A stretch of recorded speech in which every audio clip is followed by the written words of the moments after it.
Exactly 75 years ago to the day, Soviet soldiers liberated Auschwitz.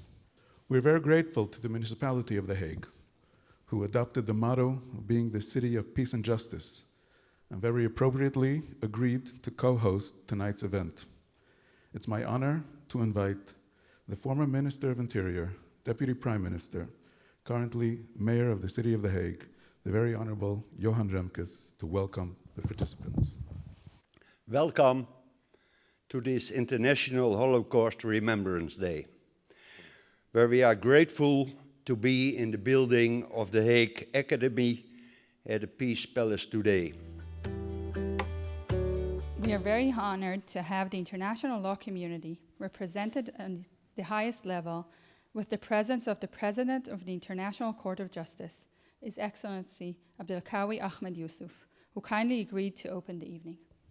It is a day to first and foremost remember and honor the memory of the more than 6 million Jews and other minorities who were massacred and exterminated simply because they were the other. And now we would like to begin reading the names and stories and lighting the candles.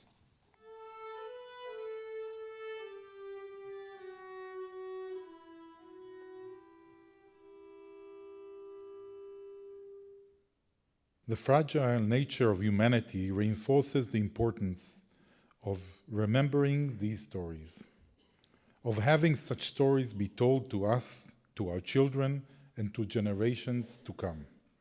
My father, Salomon Salek Schneier, was born in 1929 in Lemberg, Lvov, and he survived the persecutions of the Second World War there, inside the city.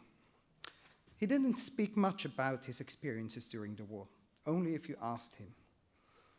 But the events influenced his life profoundly.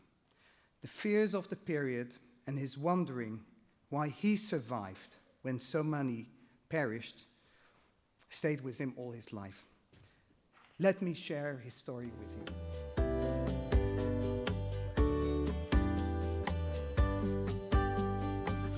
With immense pleasure and respect, I now pass the floor to my distinguished colleague, Professor, Queen's Counsel, Philippe Sands.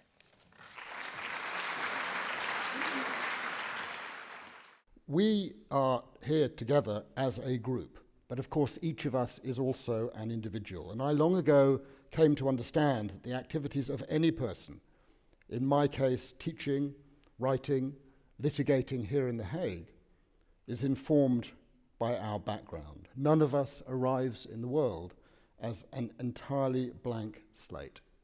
Zachor Yomot Olam, Binu Shnot Dor Vador. Remember the days of old, reflect upon the years of all generations.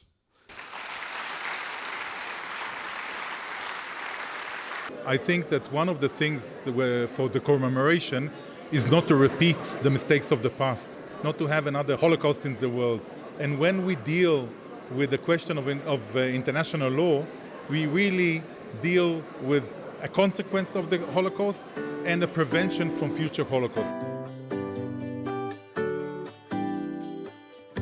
I think the main thing is personal responsibility.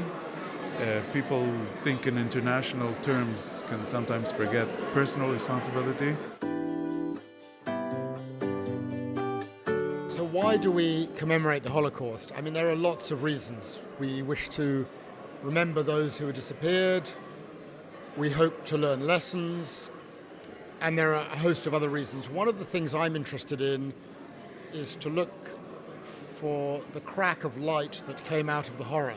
There's a famous song by Leonard Cohen called Anthem, in which there's a line, there's a crack in everything, that's how the light gets in. And I think maybe I have a positive disposition to try to find out of this horror something that enables us to say we have learned that individuals must be protected, we have learned that entire groups must be protected, and they must be protected by something called international law. And what happened in the summer of 1945 is the extent of the horror became apparent was that countries came together and said, yes, let us learn from this lesson and let us design ideas and techniques and rules.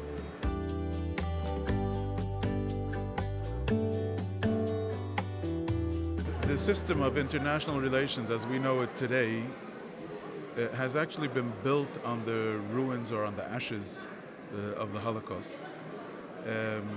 United Nations and the various bodies that are related to the United Nations. We're now approaching the point where those who remember firsthand are about to disappear.